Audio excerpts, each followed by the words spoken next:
Bible story. The first church. Amazing events had been taking place in the city of Jerusalem.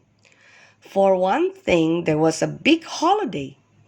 Thousands of Jewish people from many regions and countries had come to Jerusalem to celebrate the feast of Pentecost. This was a time when the Jews came to thank God for the food and grain He had provided for them in the harvest. They also thanked God for the law and the Ten Commandments. But that wasn't the most important event that took place in Jerusalem at that time.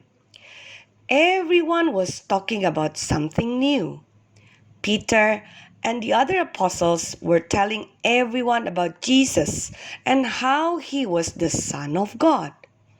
They preached about how Jesus had been killed on a cross, but had come back alive. Jesus had gone back to heaven, but before he went, he told the apostles to tell everyone the good news about him.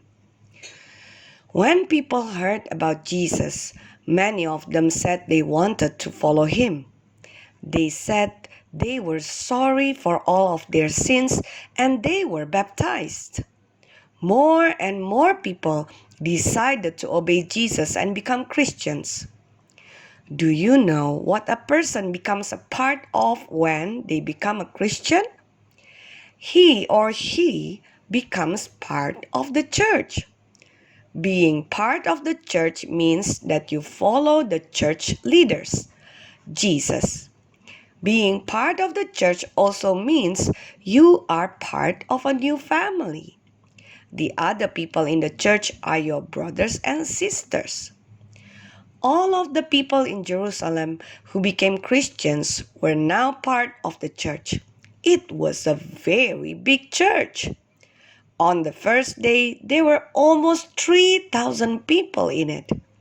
More and more people obeyed the teachings of Jesus and were added to the church every day. What do you think a church should be like today?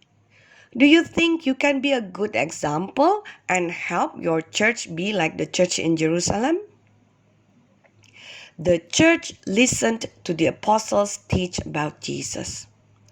Before he went back to heaven, Jesus said this to the apostles: "Go and make disciples of all nations, baptizing them in the name of the Father and of the Son and of the Holy Spirit, and teaching them to obey everything I have commanded you.